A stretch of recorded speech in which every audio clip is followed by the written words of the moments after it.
एक अच्छे aggressive investor का पोर्टफोलियो कैसा होना चाहिए, उसमें किन बातों का ख्याल रखना चाहिए, और अगर आप खुद से निवेश कर रहे हैं यानी कि आप DIY निवेशक हैं तो क्या क्या चीज़ें करनी है और किन चीज़ों को अवॉइड करना है। निवेश के अलावा अपने लक्ष्य, इंश्योरेंस जैसी चीज़ों में कौन सी गलतियां हो सकती हैं और उससे कैसे बचें, इसी पर सलाह मांगी है एक सब्सक्राइबर शाश्वत बैनर्जी जी ने। उन्होंने इसी लाइन पर हमें अपना सवाल भेजा और अपनी स्ट्रैटेजी भेजी है।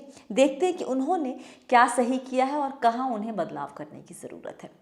आइए उनके सवाल से निवेश के अहम नियम सीखते हैं। तो शाश्वत बैनर्जी कोलकाता में रहते हैं, उम्र है 42 साल, पत्नी की उम्र है 40 साल, घर संभालती है और 6 साल का बेटा है। पेरेंट्स सेल्फ डिपेंडेंट है। ये हो गई परिवार के लोगों की बात। अब निवेश पे नज़र डालते हैं।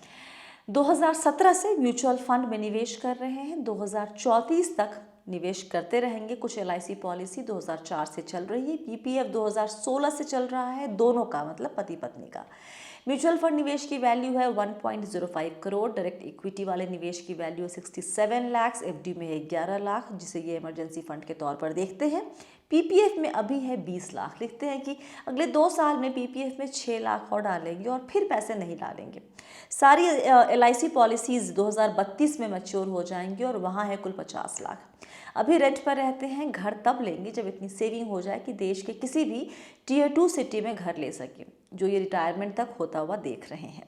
खर्चे देख लें इनके। मंथली खर्चे 1,40,000 जिसमें रेंट, स्कूल फी, ट्रैवल सब कुछ शामिल है। इसके अलावा 1,25,000 सालाना जाते हैं LIC प्रीमियम में और 1,25,000 हेल्थ इंश्योरेंस, टर्म प्लान और कार इंश्योरेंस में। हर महीने 70,000 म्यूचुअल फंड में निवेश करते हैं और 10-15,000 स्टॉक्स में। डिटेल्स म्यूचुअल फंड की आपके स्क्रीन पर है। अपने बारे में लिखते हैं कि ये अग्रेसिव निवेशक है, कोविड के वक्त मार्केट फॉल देखा है और अभी भी उससे गुजर रहे हैं। इस गिरावट से उन्हें कोई फर्क नहीं पड़ता, आगे भी गिरावट आई तो उसके लिए तैयार है। 2 अहम फाइनेंशियल गोल हैं इनके। एक, बेटे के ग्रेजुएशन और पोस्ट ग्रेजुएशन के लिए 2035 में करीब 6 करोड़ रुपए। दूसरा, 2034 में रिटायरमेंट के वक्त करीब 6 से 7 करोड़ रुपए। आज की लाइफस्टाइल को देखते हुए लगता है कि 4 लाख प्रति माह प्री टैक्स की SWP उनके लिए सफिशिएंट होगी। ये भी कहते हैं कि कोई सेकेंडरी इनकम नहीं है, बस 60,000 तक का सालाना डिविडेंड आ जाता है। ये सारी प्लानिंग मैंने अपनी समझ और नॉलेज से की है। क्या मैं सब ठीक कर रहा हूँ? शाश्वत जी, आप क्या सही कर रहे हैं, क्या गलत, ये बताएंगी certified financial planner Poonam Rungta. Hi Poonam, सवाल आपके सामने है शाश्वत का। आप एक बात बताएं पहले मुझे, ये इतने डिटेल में सवाल भेजा था और कहते हैं कि ये खुद से ही सारा निवेश करते हैं अपनी समझ से। तो ये DIY, डू इट योरसेल्फ निवेशक के तौर पर आप कितने नंबर देंगी शाश्वत को? स्वाति, फर्स्ट ऑफ ऑल मैं कंग्रेचुलेट करना चाहूंगी आपको, जिन्होंने ये प्रोग्राम इस तरह चला के लोगों को इतनी अवेयरनेस दी है कि इतना बड़ा पोर्टफोलियो है। जो 42 बना रहे हैं, उनके गोल डिफाइंड है, डिवर्सिफिकेशन अच्छा है। So first I would like to congratulate you, आप बहुत ही अच्छा काम कर रहे हैं। और दूसरा, शाश्वत को मैं 10 ऑन, आई थिंक 8 तो बिल्कुल आराम से दे सकती ओह हूँ, वाह। 7 to 8, बिटवीन अरे 7 to 8।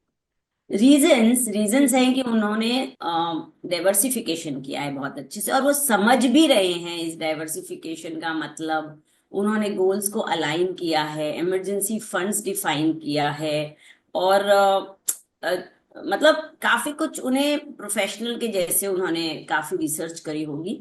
But still I feel कि जब आपका इतना बड़ा पोर्टफोलियो है और आपके गोल्स आपने डिफाइन करें, तो किसी प्रोफेशनल से अगर मिल ले तो और इसमें फाइन ट्यूनिंग हो जाएगी, और जैसे बोलते हैं ना, सोने में सुहागा मिल जाएगा और चीजें और बेहतर हो सकती है। इनका पोर्टफोलियो और बेहतर हो सकता है। हालांकि अच्छा है, थोड़े बहुत चेंजेस हम बताएंगे, बट स्टिल अब मेरे सामने शाश्वत नहीं है, मेरे पास उनका एक रिटर्न, हम्म डिटेल्स उनकी रिटर्न में है। तो हम्म जब वो हमसे सामने सामने मिलते थे, नॉट शाश्वत बट कोई भी हम्म क्लाइंट जब हमारे सामने मिलते हैं, तो और 10 बातें निकलती हैं और उसमें फिर इजाफा होता है। तो आज मैं जो भी बता रही हूँ, it's a disclaimer from me कि ये हम्म फुल प्रूफ प्लानिंग ना समझे। हम जो लिखित आया है उसके आधार पे हम उन्हें कुछ सजेशंस जरूर देंगे, ताकि और बेहतर इनका पोर्टफोलियो हो सके। जी। तो तो किस जो गोल्स के साथ शुरुआत करेंगे आप? हाँ बिल्कुल। ओके। सबसे पहले जो गोल्स इन्होंने दो ही मेजर गोल बताए हैं अपने, एक तो बच्चे का education, graduation and post graduation में, जिससे इन्होंने अगले विद इन 10 इयर्स इनको 6 करोड़ रुपए चाहिए। हम्म। तो मुझे लगता है इन्होंने इन्फ्लेशन भी उसमें फैक्टर किया होगा, क्योंकि 6 crore is quite a big amount. इतने सारे पैसे तो कौन से ही एजुकेशन में लगते हैं मुझे नहीं पता है। हम्म। तो अगर एजुकेशन भी फैक्टर इन, इन्फ्लेशन भी फैक्टर इन करी है तो उसे और बारीकी से करें, क्योंकि हमें सब कुछ प्रिसाइसली करना होता है। यू कैन नॉट रैंडमली से कि मुझे 5 करोड़ चाहिए, और चाहिए होते हो सकता है 4 चाहिए हो या 6 चाहिए हो। So you have to be precise, क्योंकि करोड़ों की बात है, उसमें पूरी प्लानिंग की डेफिनेशन बदल जाती है। तो हम्म। शाश्वत जी के पास एट प्रेजेंट दो एसेट ऑलरेडी बने हुए हैं। एक तो उन्होंने म्यूचुअल फंड में 1.05 करोड़ ऑलरेडी उनके पास बन चुके हैं। जी। मार्केट के चलते हो सकता है थोड़े आगे पीछे हुए होंगे, आज तो हम्म। मार्केट का वैसे ही थोड़ा हाल ये है। हम्म। और दूसरा जो इनके पास डायरेक्ट स्टॉक का पोर्टफोलियो है 2020 से बना रहे हैं, उसमें ऑलरेडी उनके पास 67 लाख है। हम्म। तो मैं चाहूंगी इन दोनों गोल्स के लिए ये पैसे हम यूज करें, ताकि प्लानिंग हो पाए। 70,000 की जो एसआईपी कर रहे हैं, उससे अगले 10 साल में आप दोनों गोल उन्होंने 6-6 करोड़ के बताए हैं। एक रिटायरमेंट का 9 साल के बाद, और एक बच्चे की एजुकेशन 6 साल के बाद। दोनों 6-6 करोड़ के गोल्स हैं, तो वो मुश्किल है अचीव करना with this only the SIP. Hmm. तो हम क्या करेंगे, हम ईयर मार्क करेंगे इनके ये दोनों इन्वेस्टमेंट्स को against this both goals one by one. हालांकि उनके पास एफडी है इमरजेंसी फंड के लिए, पीपीएफ है इनके पास, और एलआईसी भी ले रखी है, और जिनका उनको मेच्योरिटी मिलेगा over a period of time. Hmm. तो बेटे की जो 6 करोड़ की गोल है 10 साल के बाद, उसके लिए उन्होंने अगर वो अपना प्रेजेंट 1 करोड़ जो इकट्ठा हुआ है वो ना इंक्लूड करे, तो उन्हें कम से कम 2 लाख की एसआईपी करनी होगी, विच इज बहुत ज्यादा डिफरेंस है करंट एसआईपी और डिजायर्ड एसआईपी में। तो ये 1 करोड़ की अगर एसआईपी, 1 करोड़ जो करंट इनके पास इकट्ठा हुआ है वो पैसा यूज करे, तो इन्हें करीब 1.25 करोड़ की, 1.25 लाख की फिर भी एसआईपी करनी होगी। तो इन्हें अपना एसआईपी अमाउंट बढ़ाना होगा। अगर ये एक साथ ना बढ़ा सके तो ग्रेजुअली 20% की ग्रोथ लेते हुए इसमें आप आगे बढ़े, आराम से आपका अचीव होगा। जैसे मैंने पहले कहा, आप इन्फ्लेशन को फैक्टर इन करिए एग्जैक्ट प्रिसाइसली, क्योंकि 6 करोड़ मुझे थोड़ा ज्यादा लग रहा है फॉर दिस गोल। हम्म। अब रिटायरमेंट में भी अगर बाकी का 1 करोड़, 1 करोड़ 7 लाख जो भी है इंक्लूड कर लें, और आगे बढ़े अपने गोल की तरफ, तो उन्हें अगर ना करें तो 2.5 लाख की एसआईपी लगेगी ओके। Per month. और अगर ये इंक्लूड कर लें तो ये इसमें भी उन्हें कम से कम 1.5 लाख की एसआईपी करनी होगी, यानी टोटल एसआईपी ने 1.25 और 1.5, हम्म। 2.75 की करनी होगी। हम्म। सो द ट्रिक इज कि आप अपने रिटायरमेंट को थोड़ा आगे लेके जाए। दूर ले जाएं, क्योंकि अभी आप 42 के हैं, आप 10 साल बाद रिटायर की इच्छा देख रहे हैं, 9 साल के बाद rather, you will be 51 years of age. So आप अगर रियलिस्टिक रिटायरमेंट एज जो हम 60 ईयर्स मानते हैं, 18 साल में अगर आप रिटायर होते हैं, तो आपको इन्हीं पैसे से, यानी जो आपका 1 करोड़ अभी मौजूदा है, उसी से 18 साल में आप अपना रिटायरमेंट गोल ऑफ 6 करोड़ पूरा। पा सकते हैं। हाँ। हम्म। सो डीआईवाई में सबसे पहले हमें रैंडमली जो हम फिगर्स ले लेते हैं, और टाइम होराइजन एक रैंडमली जाती है कि पैसा हो गया अब मैं कभी भी रिटायर हो जाऊँ, ऐसा नहीं होता है। सो यहाँ एक हमें प्रोफेशनली उनको देखना होगा।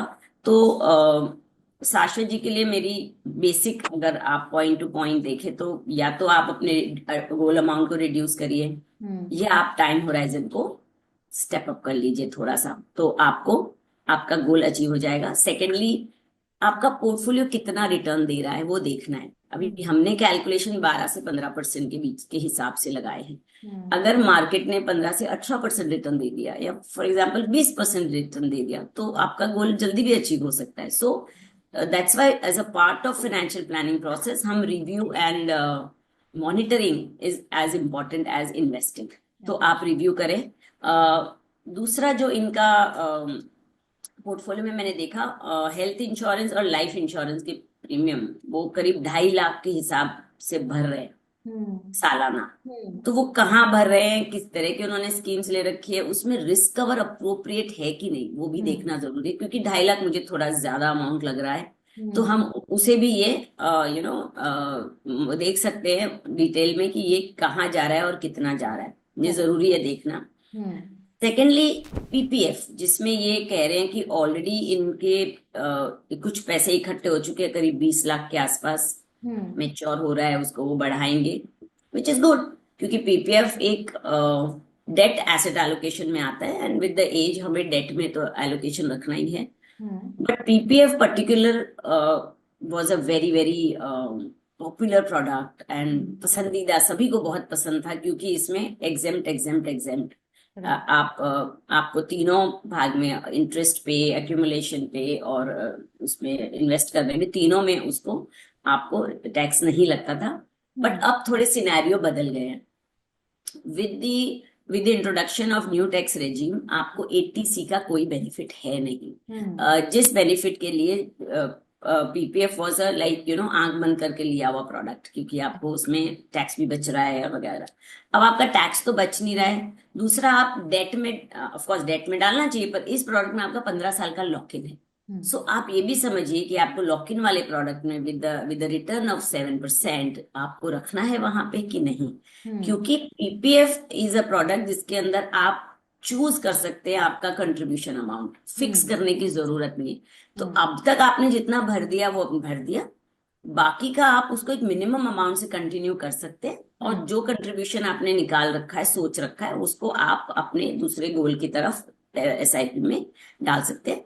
और डेट एलोकेशन के लिए Swati, I will say mutual fund is a core product. Okay. उसमें आपको डेट चाहिए, इक्विटी चाहिए, गोल्ड चाहिए, आर्बिट्राज चाहिए, जो भी चाहिए सब मिलता है। तो आप ऐसा प्रोडक्ट चुने जिसमें लिक्विडिटी भी बनी रहे, यहाँ पे आपको 15 साल का लंबा लॉक इन है।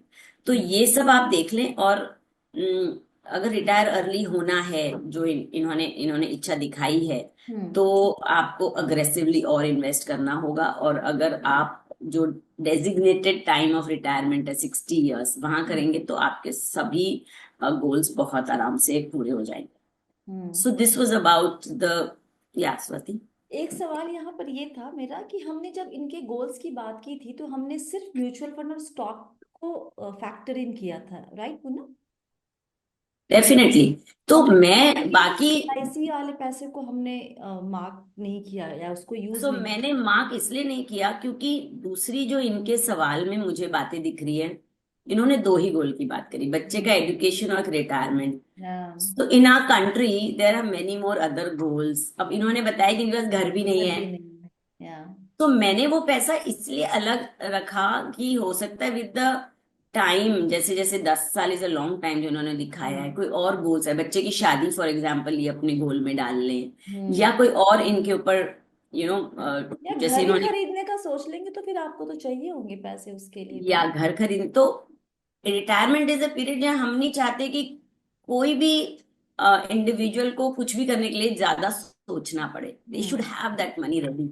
एंड हाँ। Because is a 10 year long period, तो हाँ, अभी इन्होंने दो ही गोल की बात की, तो मैं इन्हीं दो गोल को एड्रेस करते हुए ये दो इन्वेस्टमेंट्स उसको ईयरमार्क करना चाहूंगी। और बाकी क्योंकि एफडीज इमरजेंसी फंड उन्होंने भी, उसमें भी उन्होंने 11 लाख डाल रखे, जी मुझे जी। लगता है वो भी थोड़े ज्यादा है।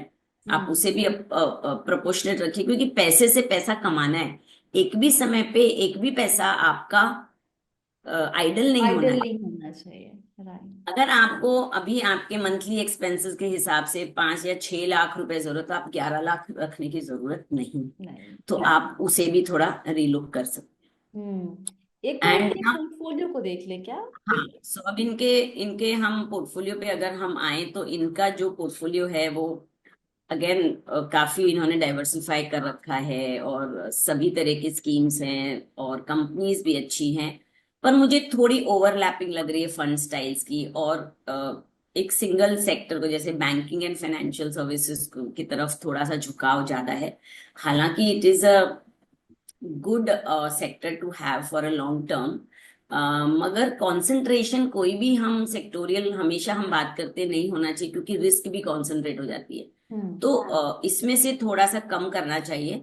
अभी हाल फिलहाल इनका बैंकिंग एंड फाइनेंशियल सर्विसेज का 29% तो इन्होंने सेक्टोरियल फंड ले रखा है स्वाति। हम्म। अदर देन दैट ऑल्सो जो भी स्कीम्स है उनमें भी तो बैंकिंग स्टॉक्स हैं। राइट, या। तो it is a kind of थोड़ा हमें और डाइवर्सिफाई करना चाहिए, और इनके लिए जो आइडियल पोर्टफोलियो मैं सजेस्ट करूंगी वो HDFC का बैलेंस एडवांटेज में ये 10,000 करें। हम्म। मतलब इन्होंने 6-6 हजार से किया था, मैं 10-10 हजार से करके थोड़ा कंसोलिडेट अच्छा। करना चाहूंगी। हम्म। SBI के बैंकिंग एंड फाइनेंशियल सर्विसेज में कंटिन्यू करें 10,000। पारंपरिक फ्लेक्सी कैप में 10,000 कर दें, बढ़ा दें उसमें। निप्पॉन इंडिया ग्रोथ जो एक मिड कैप कैटेगरी में आते हैं उसको 10,000 कर दें। मिराय एसेट एंड लार्ज कैप में 10,000 है। टाटा स्मॉल कैप में ये 10,000 रखें। और इन्वेस्ट को कॉन्ट्रा में चाहूंगी इंक्लूड करें, different kind of contrarian fund long term के लिए अच्छे हैं। और मौजूदा हालात में तो बहुत ही मुझे लगता है कॉन्ट्रारियन एंड वैल्यू फंड्स अच्छा करेंगे, तो उसमें आप 10,000 की करें। इस तरह आप 70,000 की SIP 7 फंड्स में डिवाइड कर लें। और जैसे जैसे समय जाए आप अगर इस स्टेप अप भी करना चाहते हैं तो इन्हीं फंड्स में आप कर सकते हैं। बढ़ाएं अपना।